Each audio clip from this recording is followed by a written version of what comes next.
Okay, so great question yesterday about 5K. 5K is by far my favorite distance, mainly because of what Parkrun has done in terms of creating a free event and and the best part is getting the most amount of non-runners to start running, because it's accessible, it's free, and they so smartly knew that if they can get the runners, if they can get the numbers, then sponsors will follow, and that's exactly what's happened. And that's why it's the best running initiative that's ever happened of all time. Better than any event, any marathon that's out there. It's incredible. And so you're able to test yourself quite often. And so I think the question was, how can I run my fastest 5K whilst doing some work in the gym, strength work in the gym, and some cycling on top of that? So I'm gonna sort of like make some guesses around that, because I don't know all the information.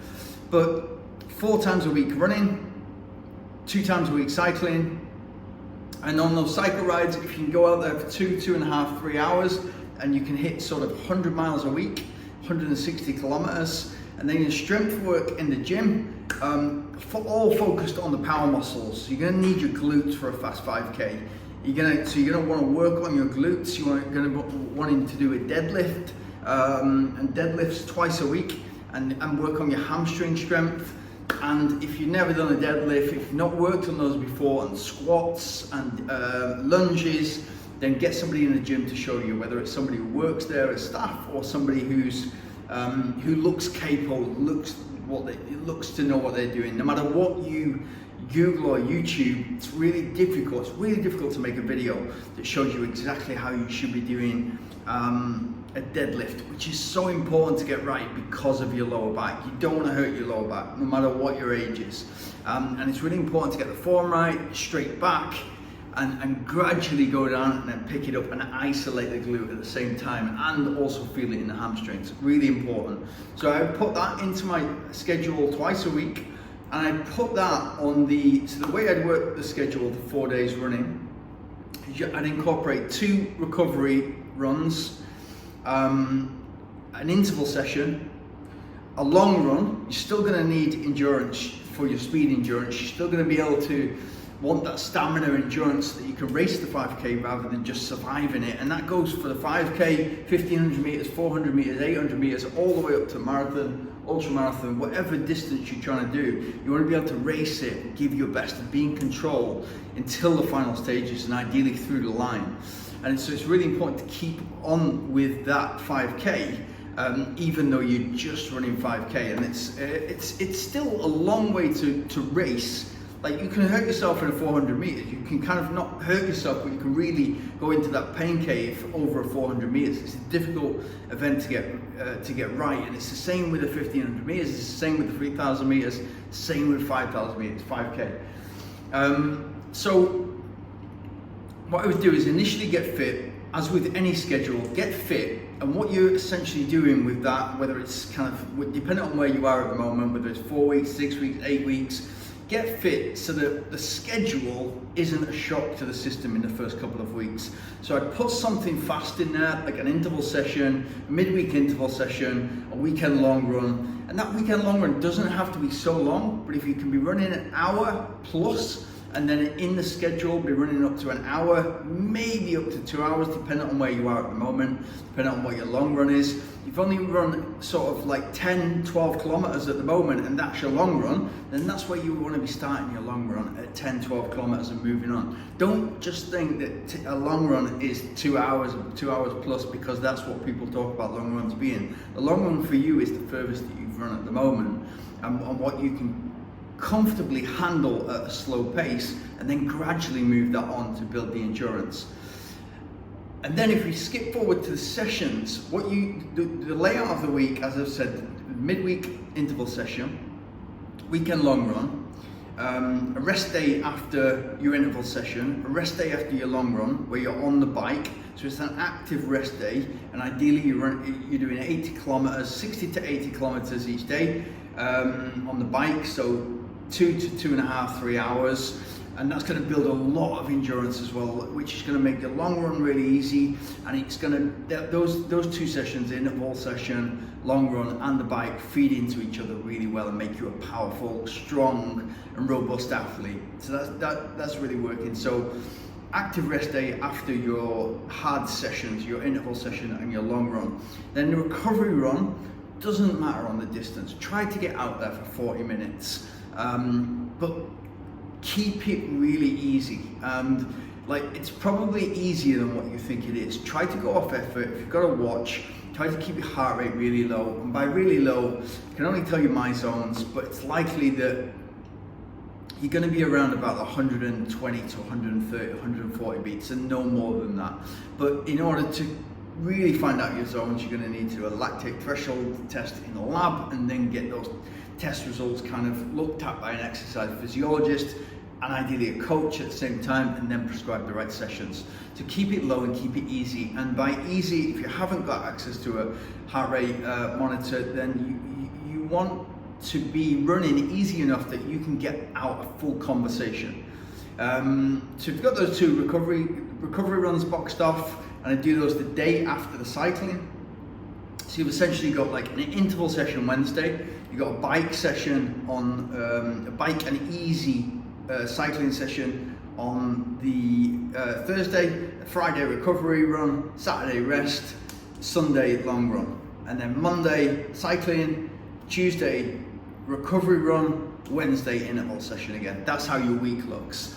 On the bike, keep it so that you're focusing on high cadence. So ideally between 90 and 110 revolutions per minute on the cadence, so that you're using more of your heart and lungs and improving the blood rather than building cycling leg muscles. Now,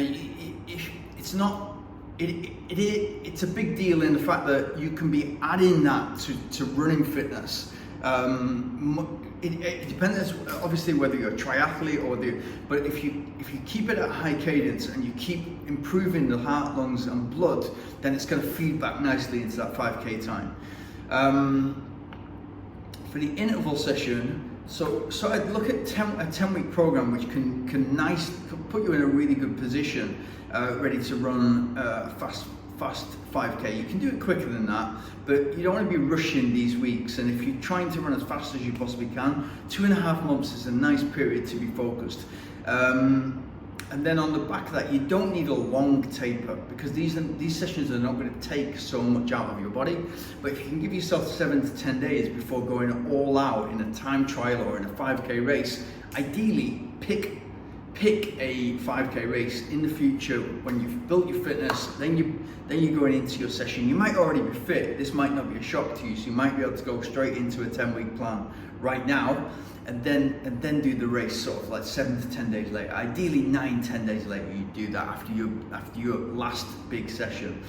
And then your interval sessions, I'd start really short. So I'd start with 200 meter reps, do something like 12 to 15 times 200 meters with 30 seconds or 45 seconds in between. If you want to focus on the quality, have a minute in between rest, just complete rest before you go again.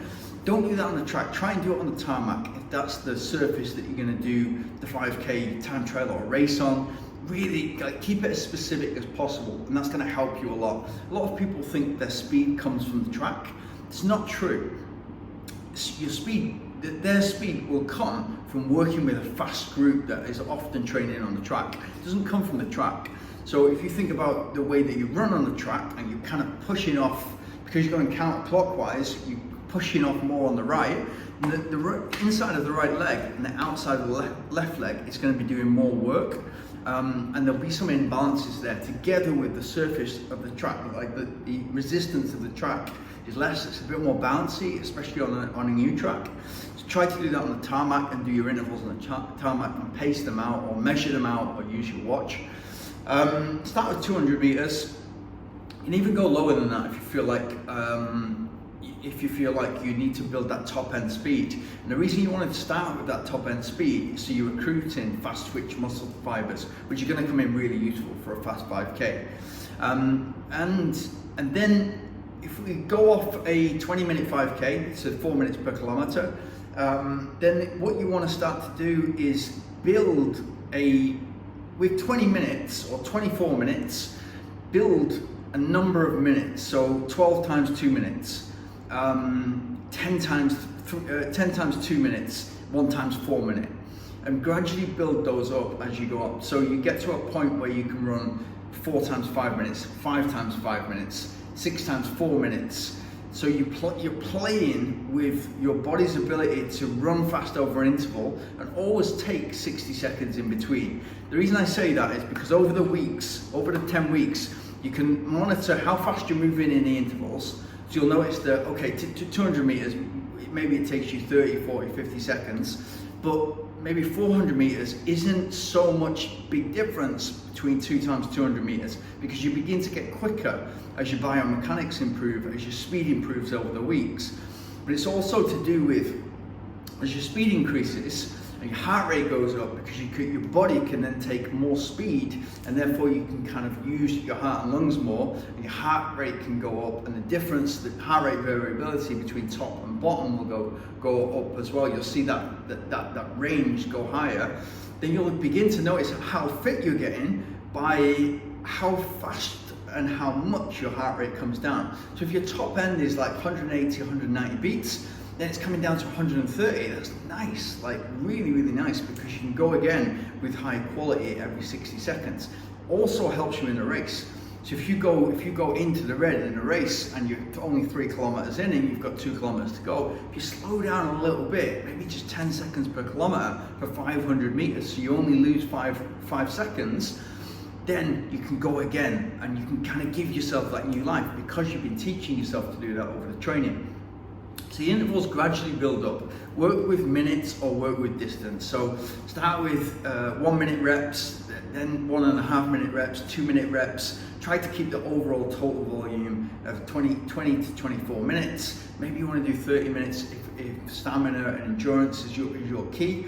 Really good warm up, so that's not a shock to the body. And in the warm up, you want to be doing at least 50 to 75% of the rep distance. So if I'm warming up for 10 times 2 minutes, during the warm up, towards the end of the warm up, I'll start to sweat and I'll do a 1.5 minute interval at almost the pace, or at the pace that I'm going to be running the interval at. So there's no shock to the body.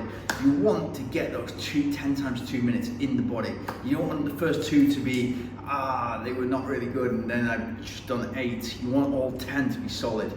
And then with the long run, depends on what your long run is at the moment, how far you can comfortably run. Keep it slow and easy.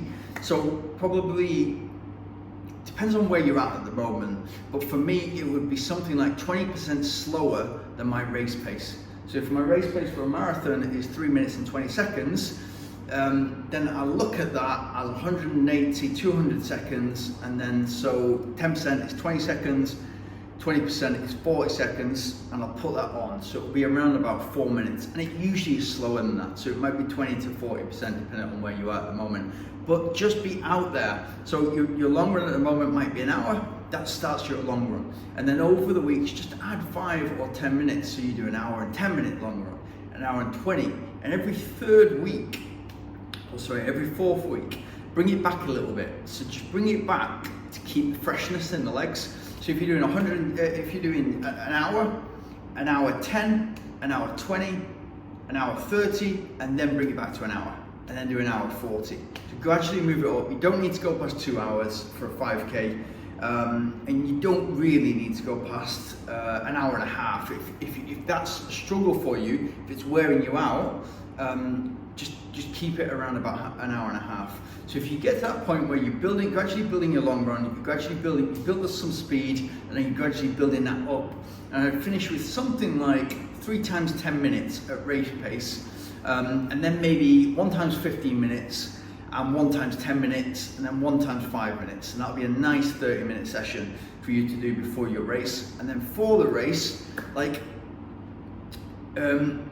be fresh. So give yourself 9-10 days, minimum 7 days, but ideally 9-10 days before you go and do the race, and you're good to go at that point. If there's any other questions you've got, shoot them to me. It literally is my favorite topic, and that distance is perfect because you can be running that every other week. at full speed, and it's such a great session. Warm up is key because you're going to go off the gun at quite a high speed, so warm up is key. But yeah, you're good to go, and keep the cycling easy within yourself, and keep high cadence. Those are a few good sessions there you've got in the interval sessions. Recovery days, nice and easy. Like really slow that down so you can have full conversations, and it feels like just what is the objective of this recovery run? The objective is that I feel fresher, my legs feel fresher after the session than before, and that cycling is really going to help you with your stamina, your endurance, and also just flushing toxins out of the legs after a hard session. Yeah, that's the layout of the week. Those are the interval sessions, and that's the long run. Good luck.